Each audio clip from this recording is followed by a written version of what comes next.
Una vez más, me es muy grato el saludarle y extenderle una sincera bienvenida a nuestro programa El Amor que Vale. ¿Sabe? Estuve pensando acerca de los nombres de Dios. Jehová Shammah significa el Dios que está aquí. Jesús dijo, porque donde están 2 o 3 congregados en mi nombre, allí estoy yo en medio de ellos. Gracias a Dios por eso. Jesús está con nosotros. Jehová Shammah está aquí, más cercano que la persona que puede estar junto a usted. Por favor, abra la palabra de Dios en Romanos capítulo 12. Hoy estudiaremos acerca de los dones espirituales. Romanos 12, versículo 6. De manera que teniendo diferentes dones, él está hablando acerca de los diferentes dones. Usted tiene un don, yo tengo otro. Tenemos dones diferentes. Nadie tiene todos los dones. Todos tenemos por lo menos un don. Usted es un hijo dotado. Un don espiritual no es un talento natural, pues un don es una habilidad sobrenatural. Puede ir entrelazado con un talento natural, pero va más allá. No es natural, es sobrenatural. Es un don de gracia. La palabra griega para gracia es charis. Por ello lo llamamos un don carismático. Usted es un hijo dotado y quizás se sienta indigno. Tal vez diga, no soy dotado, pastor. Solo soy un humilde obrero. Ni siquiera soy digno de dirigir en oración silenciosa en el departamento de niños. Mi amigo, usted es un hijo dotado. Alejandro Magno, el gran general conquistador, una vez dio una preciosa e invalorable copa de oro a un humilde sirviente. Cuando el sirviente vio el regalo, exclamó, «Oh, no, eso es demasiado para que yo lo reciba». Y Alejandro se irguió y dijo, «Pero no es demasiado para mí el darlo. Dios es el que da el don. Por eso, no se acerque con una humildad falsa diciendo que usted no tiene ningún don particular. En los tribunales de Cristo, usted dará cuentas de lo que hizo con su don espiritual y su mayordomía de ese don espiritual. Así que usted necesita descubrir su don espiritual y hoy vamos a estar hablando acerca de cómo descubrir su don. Veamos en primer lugar la presentación de sacrificio. Todo empieza con la presentación de un sacrificio. Por favor, mire Romanos 12, versículo 1. Así que, hermanos, os ruego por las misericordias de Dios, que presentéis vuestros cuerpos en sacrificio vivo, santo, agradable a Dios, que es vuestro culto racional. Subraye las palabras presentéis y sacrificio, y entonces entenderá por qué hablo de la presentación de un sacrificio. Pablo escribió bajo la inspiración divina y empieza diciendo, «Os ruego». Usted sabe lo que significa rogarle a alguien. Significa suplicarle. Y puesto que Pablo escribió por Dios mismo, casi es como si Dios estuviera de rodillas delante de nosotros, rogándonos. Esta es la oración de Dios hacia nosotros. Cuando oramos a Dios y le decimos, Señor, te ruego, Señor, por favor. Bien, si no oímos la oración de Dios hacia nosotros, ¿por qué Dios debe oír nuestra oración a Él? Nuestro Señor está diciendo, os ruego que presentéis vuestros cuerpos en sacrificio vivo. ¿Por qué? En base a las misericordias de Dios. Él es bueno siempre, ¿verdad? Oh, gracias a Dios por sus misericordias. Cuando éramos rebeldes y estábamos bajo maldición e íbamos rumbo al infierno, cuando estábamos en oscuridad y no entendíamos, Él por su misericordia nos buscó, nos salvó, nos guarda, nos satisface, somos suyos, nos compró con su sangre.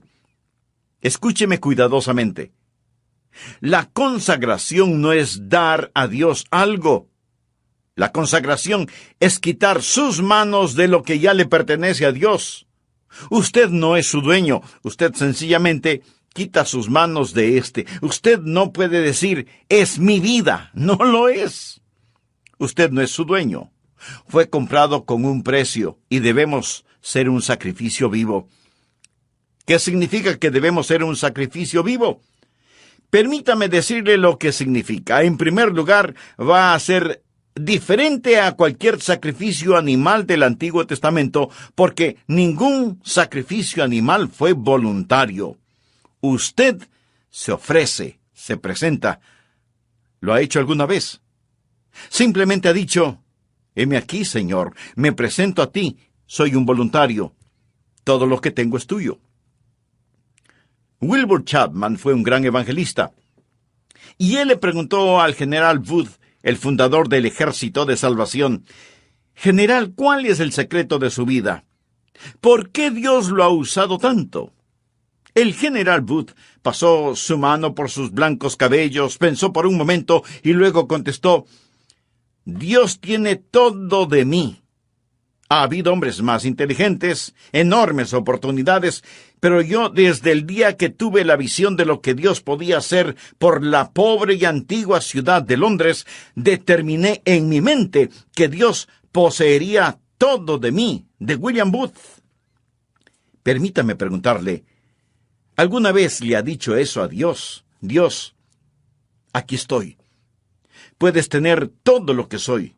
Me presento voluntariamente como un sacrificio, sabiendo que eso significa que soy desechable.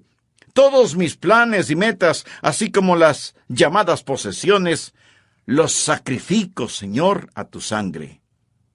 ¿Esto no le parece extraño a usted? Bueno, lo es para la gente moderna. Queremos tomar nuestro cristianismo y fijarlo a nuestra vida regular. Queremos defender nuestra vida, nuestros derechos. Permítame decirle lo que le sucedía a un sacrificio en el Antiguo Testamento. Era degollado. Por lo tanto, no más planes propios. Se lo ponía en el altar, y toda vez que era un sacrificio de sangre, había la tendencia de que el sacrificio se resbalara del altar, por lo que usaban dos ganchos llamados ganchos de carne. ¿Sabe usted qué es lo que le sujeta al altar? ¿Tiene usted la tendencia de resbalarse del altar? Bueno, yo la tengo. Hay dos ganchos que lo mantendrán en el altar: disciplina y devoción. Y para pertenecer al Señor Jesucristo, eso es lo que debe hacer, presentarse como sacrificio vivo. Pero la mayoría de nosotros no queremos usar esos ganchos, disciplina y devoción, que nos mantendrán en el altar del sacrificio. ¿Sabe lo que el creyente promedio dirá al respecto? Yo no quiero estar obligado a nada. Me uniría a la iglesia, pero no quiero estar obligado a nada. Puedo prometer una ofrenda de amor, pero no quiero estar obligado. Quiero ser libre. No, mi amigo. Esto no es un sacrificio. ¿Y qué es lo que le pasaba al sacrificio en el Antiguo Testamento? Era consumido, era quemado. ¿Sabía que usted nunca adorará a Dios verdaderamente hasta que sea consumido? ¿Alguna vez ha sido consumido por el fuego santo de Dios? Eso es lo que Pablo está diciendo. Pero algunos de ustedes objetarán diciendo, un momento, pastor, por favor, yo no quiero hacer todo eso. Solo quiero que me diga cuál es mi maravilloso don espiritual. Bueno, Pablo se lo va a decir. Pero verá, mi amigo, primero debe haber una presentación sacrificial, o sea, la presentación de usted mismo. Usted dice, Pastor Rogers, si yo hiciera eso, ¿quién sabe lo que Dios quisiera que yo haga? Suponga que usted tiene un hijo, jovencito, y suponga que un día su joven hijo viene y le dice, Papá, he estado pensando, tú eres tan sabio, amoroso y bondadoso, y tienes tanta experiencia. Por eso, me parece que lo mejor que puedo hacer es pedirte consejo.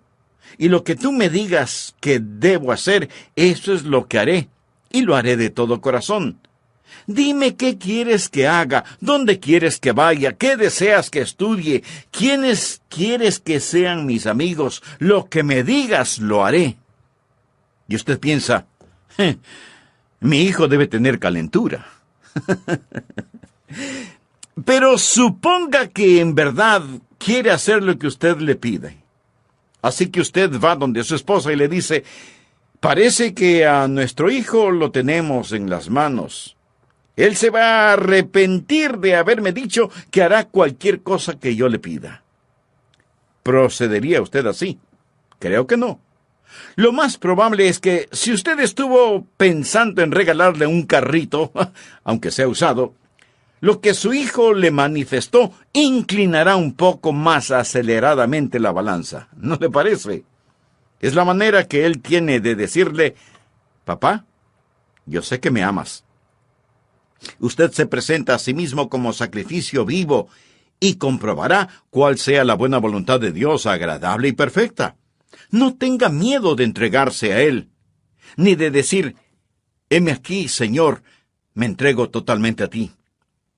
Ese es el primer principio, la presentación de un sacrificio. El segundo principio es, habrá una transformación espiritual. Después de la presentación viene la transformación. Mire por favor el versículo 2. No os conforméis, es decir, no se dejen amoldar a este siglo, sino transformaos por medio de la renovación de vuestro entendimiento, para que comprobéis cuál sea la buena voluntad de Dios agradable y perfecta. Una transformación.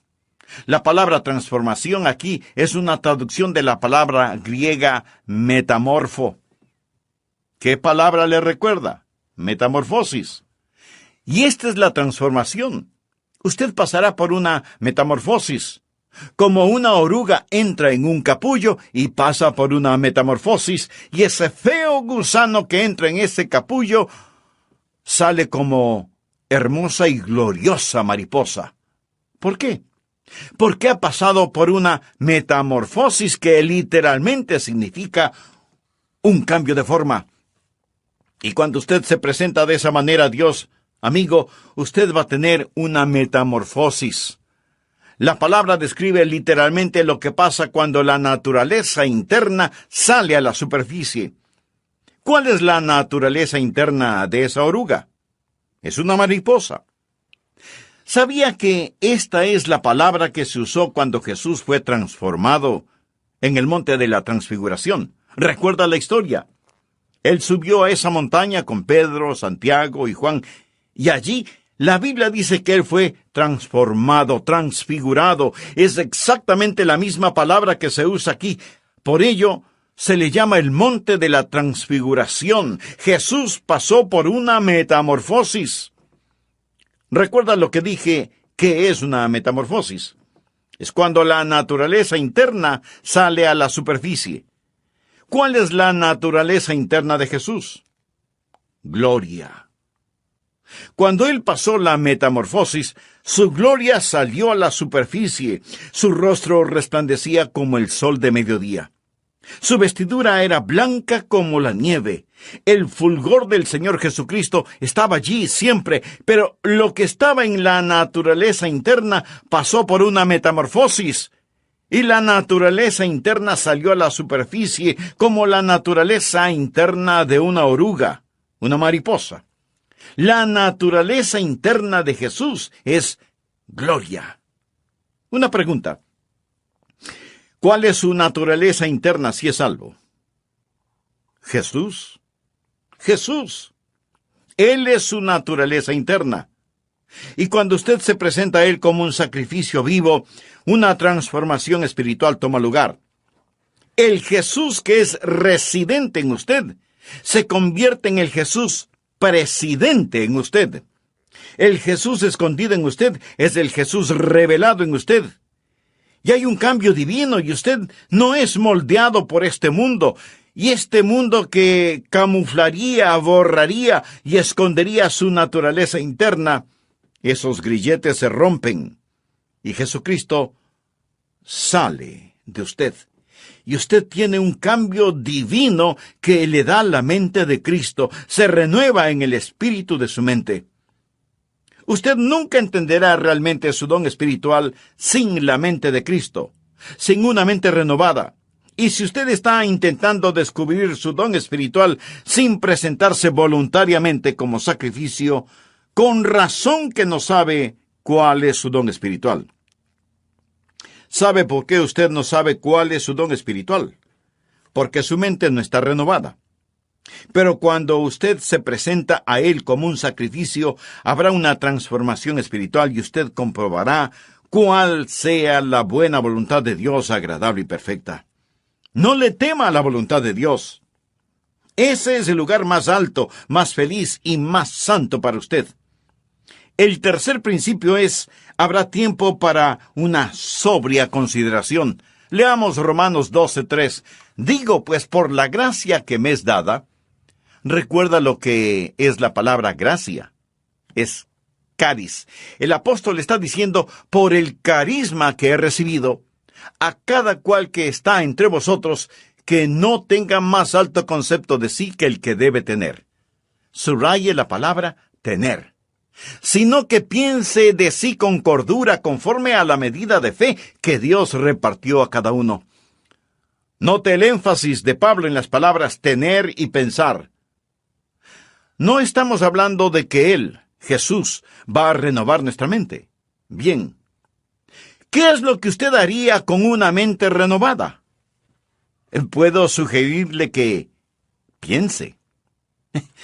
Tal vez algunos de ustedes crean que es erróneo el pensar. Piensa que cuando usted se volvió un creyente, puso su mente en neutro y que debe vivir solo con estremecimientos espirituales. ¡No! Dios renueva su mente para que usted pueda pensar con esa mente renovada. Hablamos de descubrir su don espiritual y usted debe pensar. Ahora, ¿cómo o qué piensa de usted mismo? Quiero que haga un inventario de usted mismo. Olvídese por un momento de mí y solo piense en usted. ¿Cómo debe pensar? Bueno, miremos la respuesta en el versículo 3. Que no tenga más alto concepto de sí que el que debe tener. Eso, mi amigo, en simple español quiere decir que no debe presumir de tener un don espiritual que no lo tiene. Escuchamos a algunas personas decir, «Oh, usted puede hacer cualquier cosa que piensa que puede alcanzar». Hay una palabra muy castiza para describir eso. Tonterías. Eso es pura necedad. Les dicen a los jóvenes, cualquier cosa que quieran hacer, la pueden hacer. Muy bien. Veamos quién puede tomar el lugar de Michael Jordan, el más grande atleta que ha existido en el básquetbol. ¿Quién puede rivalizar con él solo pensándolo? No. Usted no podrá hacerlo porque no tiene ni la habilidad ni la contextura física para hacerlo. Michael Jordan nació para jugar básquetbol.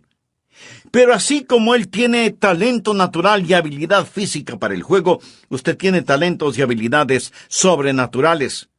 Pero lo que necesita hacer es no pensar acerca de usted mismo con un más alto concepto del que debe tener. No hay que tener una falsa humildad. Miremos nuevamente Romanos 12:3. Que no tenga más alto concepto de sí que el que debe tener, sino que piense de sí con cordura. La palabra cordura es una palabra interesante. Proviene de dos palabras griegas que significan ahorro y mente. Pensar con cordura. Decir, soy lo que soy por la gracia de Dios. Así que no vaya por ahí diciendo que usted no tiene ningún don espiritual. Eso no es más que una falsa humildad. Y una falsa humildad es tan mala como el pecado de la exageración. El decir que usted tiene un don espiritual no es malo, pero el decir que no lo tiene es rebelión. Tiene que pensar con cordura, o sea, tiene que pensar honestamente acerca de lo que tiene. El negar el regalo de la gracia no es humildad, es incredulidad y rebelión. Pensar de nosotros mismos con cordura, sin pecaminosa exageración ni falsa humildad. Mírese a usted mismo. Haga un inventario de usted mismo. Pero, pastor, eso suena complicado. ¿Podría ayudarme un poquito? Deme alguna guía de cómo pensar. Bien, en el próximo programa de esta serie le daré a conocer varios principios que le ayudarán mucho en este asunto de descubrir su don o dones espirituales. Antes de finalizar, quiero decirle que si usted hizo un inventario honesto de usted mismo, seguramente descubrió no solo que no está utilizando sus dones, sino que no tiene una relación personal con el dador de sus dones. Y para activar esos dones espirituales, usted necesita estar conectado a la fuente de poder. Quiero compartir con usted varios principios que le ayudarán a descubrir su don espiritual. Primero, el principio de la iluminación. Verá, el Santo Espíritu de Dios que está en usted iluminará su mente. Esta es la parte mística de este asunto. Quiero decir, no hay una fórmula matemática. El Espíritu Santo de Dios empezará a hablar a su corazón. Así lo hizo cuando me llamó para que predicara su palabra. Ese es el ministerio de iluminación. Segundo, el principio del gozo. Cuando usted siente que el Espíritu de Dios lo mueve a que haga algo, eso es iluminación, y usted lo hace, va a sentir gozo. De paso le diré que sea que lo note o no en mi voz, yo siento gozo en hacer lo que estoy haciendo este momento, predicar la palabra de Dios. Siento mucho gozo predicando, y usted tiene que preguntarse a usted mismo, ¿qué es lo que en realidad me gozo en hacerlo? ¿Ha escuchado el relato de la escuela para animales? El caso es que los animales tenían una escuela en donde se les enseñaba a correr, a trepar, a volar y a nadar. Y cuando el pato ingresó en esa escuela, era formidable nadando. Volando no era tan bueno, y era muy malo para trepar y correr. Así que como era muy bueno nadando, no le dieron clases de natación, y más bien lo pusieron en la pista atlética para que corriera y corriera y corriera. Después de un tiempo, se volvió pésimo nadando, y su correr no mejoró. El águila también entró a la escuela, y era fantástico verle ascendiendo y alcanzando la copa de los árboles, pero dijeron que no lo estaba haciendo en la forma correcta. Así que le llamaron la atención por eso y le ordenaron que recibiera lecciones de natación. Al águila no le gustó recibir esas lecciones y se volvió rebelde, por lo que le expulsaron de la escuela. Luego vino a la escuela el conejo, quien era increíble corriendo. De hecho, le encantaba correr, pero no era tan bueno en el resto de cosas. Era malo nadando y no le gustaban las clases de natación. Tampoco le gustaba el trepar a los árboles, y después de unos días, el pobre conejo tuvo un ataque de nervios. Luego vino la tortuga. Uno debe sentir pena por la tortuga. No podía correr, no podía nadar, no podía volar, no podía trepar, y los animales dijeron, ¿qué de bueno puede hacer la tortuga? Así que le quitaron su caparazón para que fuera un poco más rápida caminando, hasta cuando un caballo la pisó. Y ese fue el final de la pobre tortuga. Al fin de cuentas, la escuela para animales fue un completo fracaso. Usted dirá, pero eso es ridículo. Mi amigo, eso es exactamente lo que estamos tratando de hacer en las iglesias en nuestros días. En vez de dejar que las personas hagan aquello para lo cual Dios les ha equipado y les ha otorgado un don, tratamos de frenarlas en las áreas en las cuales son fuertes y de inflarlas en algunas áreas para las cuales no tienen ningún don. Dios le ha dado a usted un don particular y va a descubrir que recibirá iluminación sobre su don espiritual y experimentará gozo al utilizar su don. Tercero, el principio del ánimo. Usted encontrará a otras personas animándole en su don espiritual. ¿Por qué? Porque ellos son bendecidos por su don. Fue maravilloso para mí cuando era un jovencito en la iglesia y yo rendí mi vida para hacer lo que el Señor Jesús quisiera que yo haga. Escribí en un pedazo de papel: aquí estoy, Señor, para lo que tú quieras que yo haga. Y ellos me pidieron que fuera el pastor para la semana juvenil. ¿Se puede imaginar eso? Yo no era un buen estudiante. Inteligente, pero no era un buen estudiante. Ni siquiera recuerdo si llevaba libros a la casa para estudiar. Y si algo no lo entendía durante las clases, pues fingía haberlo entendido, y así pasaba con calificaciones promedio. La última cosa que se me hubiera ocurrido pensar era que me pidieran predicar durante la semana juvenil, y ahí estaba yo, petrificado. Pero prediqué. Y la gente después vino a decirme: me bendijo lo que dijiste. Estuvo bueno. Debes predicar otra vez. Al principio pensé que me lo decían por pura cortesía. Seguramente no dije nada bueno, pero continuaron felicitándome, y eso me gustó. Si un predicador le dice: no me gusta que me digan que prediqué bien, mi amigo, esa es una mentira. Quiero decir, cuando a usted le animan, eso ayuda. Entonces hay iluminación, hay gozo y hay ánimo. Cuarto, el principio de la participación compartida. Romanos 12, versos 4 y 5. Porque de la manera que en un cuerpo tenemos muchos miembros, pero no todos los miembros tienen la misma función. Eso es, no todos hacen el mismo trabajo. Así nosotros, siendo muchos, somos un cuerpo en Cristo, y todos miembros los unos de los otros.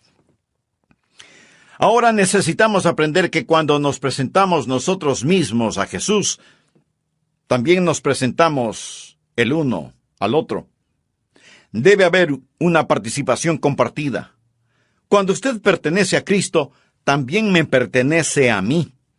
Y cuando yo pertenezco a Jesús, también le pertenezco a usted. Recuerde que la iglesia es su cuerpo, no es una organización con Jesucristo como presidente. Es un cuerpo con Jesucristo como la cabeza, y todos nosotros somos miembros de ese cuerpo. Y es la arrogancia, la presunción y el orgullo lo que nos divide. Es el Espíritu Santo de Dios el que nos une. Así, cuando descubrimos nuestro don, debe haber una participación compartida. Ahora, los dones de todos no son tan obvios. Quiero decir, usted está escuchando por medio de mi voz lo que tengo en mi mente, no lo que tengo en mi hígado. ¿No es cierto? Usted no está pensando: el hígado del pastor está funcionando bien este momento. No. Pero déjeme decirle que si mi hígado no estuviera funcionando bien, yo no estaría predicando en este programa. Verá, en cada iglesia cristiana evangélica hay miembros que hacen distintos trabajos, personas a las cuales ni siquiera las vemos, pero ellas tienen una participación compartida. Y cada don ha sido dado para perfeccionar el cuerpo de Cristo. Y si usted no está haciendo lo que debe, si usted es un miembro de la iglesia que no está cumpliendo el propósito para el cual Dios le ha puesto en la iglesia, usted está haciendo daño y es peligroso para el cuerpo, quien quiera que usted sea. Cuando era pastor de la iglesia, a veces me preguntaban: ¿cuántos miembros activos hay en su iglesia, pastor? Mi amigo, todos son activos. Algunos destruyen y otros construyen, pero todos son activos. Dios le puso a usted en su cuerpo como Él quiso, y debe haber participación compartida. Nadie tiene todos los dones, cada uno tiene por lo menos un don, y somos dependientes los unos de los otros. Dios nos hizo diferentes a fin de poder hacernos uno. Quinto, el principio de la activación específica. Por favor, leamos Romanos 12, versículos del 6 al 9. Ahora el apóstol llega a un tipo de por lo tanto. Él está hablando de todas estas cosas que van antes de lo siguiente. Usted sabe, nosotros nos presentamos a Él y Él renueva nuestra mente y entonces nos encontramos a nosotros mismos operando en el cuerpo. Ahora Él dice, de manera que teniendo diferentes dones según la gracia que nos es dada, o sea, según el carisma que nos es dado, si el de profecía, úsese conforme a la medida de la fe, o si de servicio, en servir, o el que enseña en la enseñanza, el que exhorta en la exhortación, el que reparte con liberalidad, el que preside con solicitud, el que hace misericordia con alegría. Aquí él menciona 7 dones y dice, pónganse las pilas, estén activos. ¿Usted quiere saber cuál es su don? Bien, simplemente escoja uno que piensa puede ser su don y póngase a trabajar. Es difícil dirigir a un buque que no se mueve. No se siente simplemente allí. Usted va a descubrir su don cuando esté ocupado. Él dice, profecía, úsese conforme a la medida de la fe. Es decir, usted puede tener no mucha fe, pero la tiene conforme a la medida de fe que Dios repartió a cada uno. Tome lo que tiene y póngalo a trabajar. Leamos una vez más rápidamente estos 7 dones. Veamos si puede detectar el suyo. 7 dones aquí mismo. Primera de Corintios capítulo 12 menciona más dones, pero aquí en Romanos 12, primeramente habla acerca de la profecía en el versículo 6. ¿Lo ve usted? Mírelo, bien. ¿Qué es profecía? El don de profecía es declarar la verdad. Si usted tiene el don de profecía, se encontrará, por ejemplo, sirviendo en el ministerio de las prisiones, trabajo misionero. Se verá quizás enseñando una clase.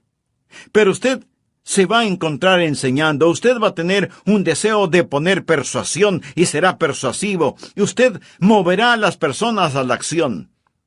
Y luego menciona en el versículo 7, servicio. Esa es otra palabra para el ministerio. Y usted va a encontrarse, si ese es su don, haciendo lo que tantas personas hacen tras bambalinas en las iglesias. Y eso es satisfacer necesidades espirituales de una manera práctica. Es trabajo dentro de la iglesia, en actividades de acuerdo al don que tiene. Ayer asistí a un programa de actividades. 2 de mis nietos estaban jugando baloncesto. Allí se fue todo el día sábado. Pero fui a estos juegos de baloncesto y me bendijo tanto ver a esos entrenadores allí, ver a esas personas que trabajan para que estos niños desarrollen carácter. La escuela dominical es el aula, el programa de actividades es el laboratorio donde pone la enseñanza en práctica, y qué cosa tan maravillosa es cuando cada uno cumple con su don de servicio. Y luego menciona el don de enseñar. Mire el versículo 7. Si usted tiene este don, deseará clarificar la verdad. Es decir, usted tendrá un deseo de investigar las cosas y validar la verdad que es presentada. Y tendrá una mente interrogatoria y será usado en la escuela dominical y será usado en las organizaciones misioneras, en estudios bíblicos en los hogares, escuelas vacacionales y así por el estilo. Y después menciona la exhortación, en el versículo 8. ¿Qué es exhortación? Es el deseo de estimular a las personas en su fe, para exhortarlas a amar mejor a Jesús. Y si usted tiene ese don, va a disfrutar la consejería personal. Usted quizás va a estar en el ministerio de música, o quizás en visitación, buscando a los que están perdidos o descarriados, ganando almas. El ministerio de motivación. Eso es exhortación. Y luego menciona repartir o dar. A todos se nos manda dar, pero algunas personas tienen el don de dar. ¿Y qué es eso? Es la motivación de encomendar a otros los recursos personales para que la obra de Dios pueda continuar. Sabe tomar decisiones buenas para satisfacer necesidades inmediatas.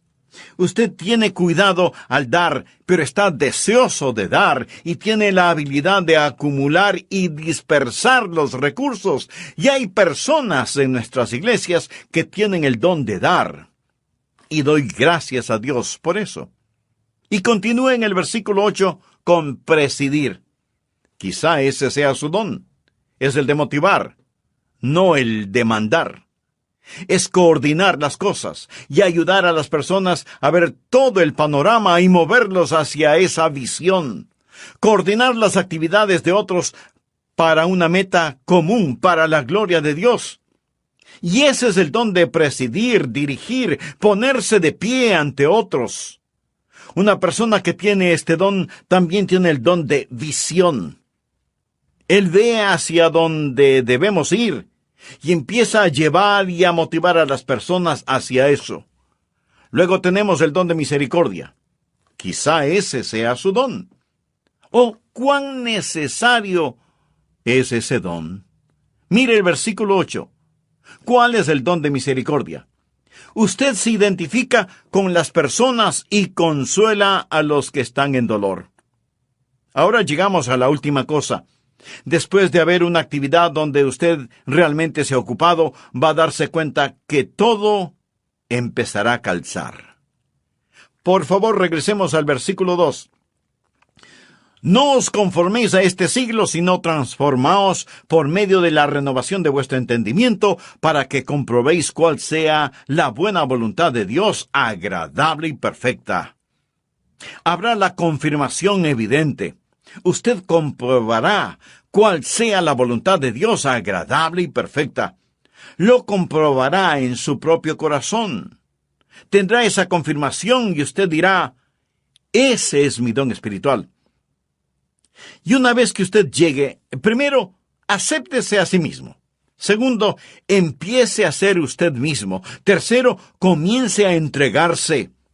Y cuando usted se acepte, sea usted mismo y se dé a sí mismo amigo, entonces será bendecido, Dios se glorifica y la iglesia se fortalece. ¿Qué pasaría, amigo, si los creyentes en las iglesias cristianas, es decir, todos nosotros, dejáramos de ser calentadores de bancas? Porque muchos lo son, calentadores de bancas. ¿Qué pasaría si usted se presenta como sacrificio vivo y tuviera una transformación espiritual? Y luego hace una consideración solemne.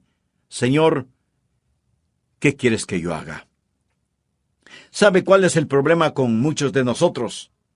Los ganchos de carne. No queremos estar atados. Usted dice, bueno, deje que otro lo haga. Cuando estuve en Londres fui a ver las joyas de la corona. Le dije al guardia, deseo ver el diamante de Curano, porque había leído de este, así que vi el diamante de Curano. Este diamante es de 186 quilates. Señoras, esa sí que es una piedra preciosa. Y en ese tiempo ellos dijeron que costaba la mitad de todos los gastos diarios del mundo. Esto fue antes de que fuese cortado y se lo diera forma. Está en las joyas de la corona. Le fue dado a la reina Victoria por un príncipe de Punjab, un jovencito que lo tenía en su posesión. Él se lo dio a la reina de Inglaterra. Después, este príncipe de Punjab se convirtió en un hombre. Él fue a la torre donde guardan las joyas y dijo, quiero ver el diamante. En ese entonces él era ya un hombre. Lo había regalado cuando era un niño. Ellos se preguntaron, ¿qué querrá? ¿Querrá que se lo devuelvan? ¿Va a pedir que se lo regresen? Y sacaron ese diamante porque él fue el que lo obsequió. Él dijo, podrían ponerlo en mis manos. Y ellos pensaron, oh no, pero lo pusieron en sus manos. Y entonces él se volvió y dijo a la reina que estaba allí, cuando era un niño le di esto, pero tenía la mente de un niño. No entendía completamente todo lo que estaba haciendo. Ahora, como un hombre, entendiendo más el valor total de este diamante, una vez más quiero regalárselo. Cuando oí eso, dije, Señor, tú sabes, cuando era un niño, di mi corazón a Jesús. Y ahora soy un hombre. Yo no entendía todo lo que estaba haciendo, mas fue de corazón. Pero una vez más, quiero darte mi vida. ¿No se siente así a veces? Señor, por tus misericordias, me presento como un sacrificio vivo. Y cuando lo hace, ese es el primer paso para descubrir su don espiritual. Quiero que lo haga. Estará tan feliz de haberlo hecho. Hay otros de ustedes que no son salvos. Usted no puede presentarse hasta que no se presente como un pecador que necesita ser salvo y diga, Señor Jesús, tú moriste para salvarme y prometes salvarme. Me entrego a ti, sálvame. Hemos estado hablando de cómo descubrir su don espiritual. Pero a lo mejor hay otro descubrimiento que usted necesita hacer. Y es en recibir la vida eterna. Descubrir su destino, descubrir a Cristo como Salvador y Señor en forma personal. Él le ama con un amor infinito y hoy extiende hacia usted su mano de misericordia, gracia y perdón. Dios quiere salvarle. Usted no tiene que persuadir a Dios para que le salve. Ore conmigo de la siguiente manera. Señor Jesús, ven a mi corazón, perdona mis pecados, límpiame. Sálvame. Señor Jesús, confío en ti y ayúdame a descubrir el don espiritual que tú mismo me diste para servirte total y completamente. En tu santo nombre lo pido. Amén.